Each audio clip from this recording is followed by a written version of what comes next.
देखो बच्चों, आज हम आपको क्लास 5 का एक चैप्टर है जिसका नाम है वॉल्यूम एंड कैपेसिटी। क्या चीज है? Volume and capacity. पहले हम पढ़ाएंगे वॉल्यूम, कैपेसिटी बाद में होगी। ठीक है, तो इसमें आकृति किस तरीके की होंगी? इसमें दो तरीके की आकृति होगी। एक आकृति होगी घनाभ की तरह, इसको इंग्लिश में बोलते हैं क्यूबॉइड। घनाभ वो आकृति होती है जिसमें लंबाई, चौड़ाई और ऊंचाई होती है। दूसरी बात, इसी में ही ये लंबाई, चौड़ाई, ऊंचाई बराबर नहीं होती, बराबर नहीं होती है। उस आकृति को बोलते हैं घनाभ। अब एक दूसरी आकृति होती है, उसमें भी यही होती है, लंबाई, चौड़ाई, ऊंचाई, लेकिन तीनों भुजाएं बराबर होती है। उस आकृति को बोलते हैं घन। क्या बोलते हैं? समझ में आया सबके? तीनों के फार्मूले, तीनों के पिक्चराइजेशन बताते हैं। पहले देखो घनाभ। लिखेंगे नहीं, लिखेंगे तो आपको समझ में नहीं आएगा। पहले समझ ले किस तरीके की आकृति होती है। ज्यादातर कमरे जो होते हैं वो इस आकृति के बनते हैं। समझ गए? जैसे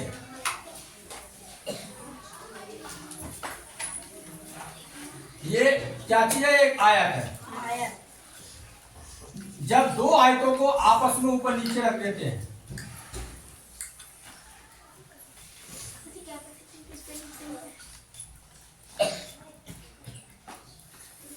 ये दो आयत रख दिए, सही कर दिए, तो कंफ्यूजन होगा। इसको हटा दो अभी, वॉल्यूम चल जाए। हाँ, दो आयत रखे ऊपर नीचे। आयत में आप जानते हो चौड़ाई अलग होगी, लंबाई अलग होगी। समझ लो घनाभ बनने वाला है। समझ में आ गया? क्योंकि घनाभ में तीनों भुजाएं अलग अलग होती है। अब क्या करेंगे बच्चों? इसको इससे मिला दो, इसको इससे मिला दो, इसको इससे मिला दो, इसको इससे मिला दो। ये बन गया घनाभ। कमरा, ईंट का साइज, ईंट जो बनती है मकानों में लगती है, वो भी क्या होती है? घनाभ होती है। क्या होती है? घनाभ।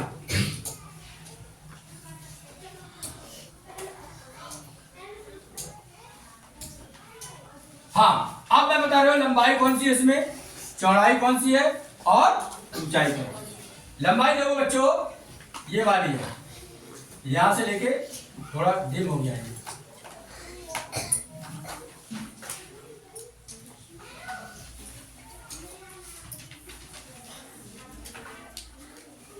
यहां से लेके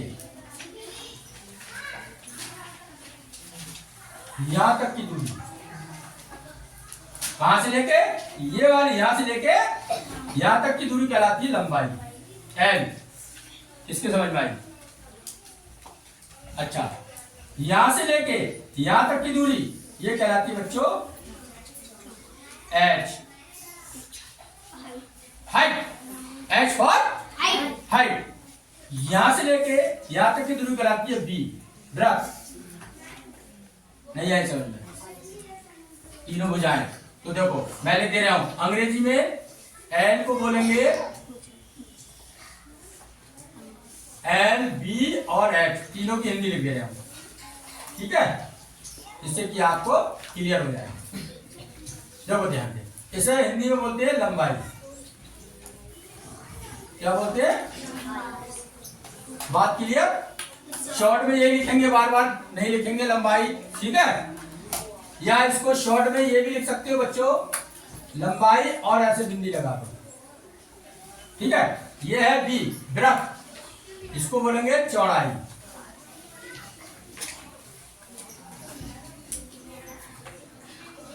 और इसे शॉर्ट में जब लिखेंगे तो ऐसे लिखेंगे। ठीक है, ये है तीसरी ऊंचाई।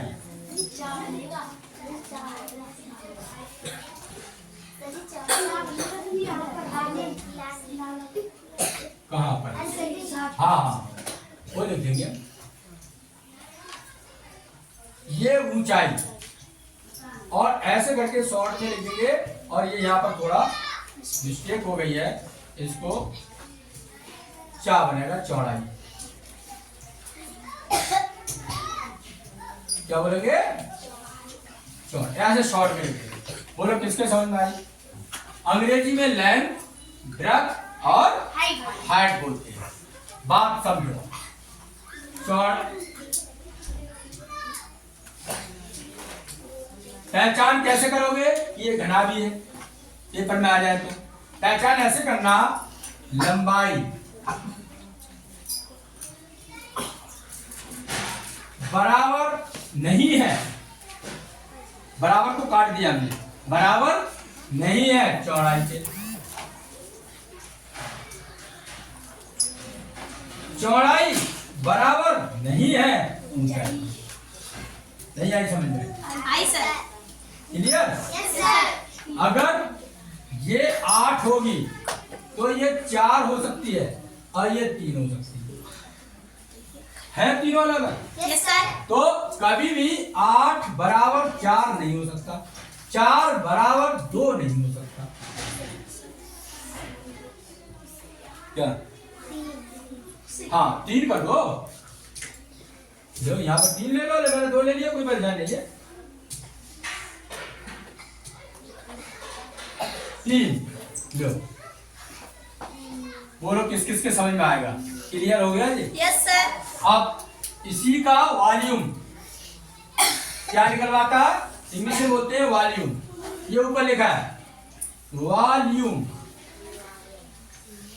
लो मैंने छोटे बड़े 2 अक्षर ले लिए। वॉल्यूम बराबर होता है, शॉर्ट में लिखना L गुणा B गुणा H। किसके समझ में आई बात? ये फार्मूला मैं बार बार पूछता हूं।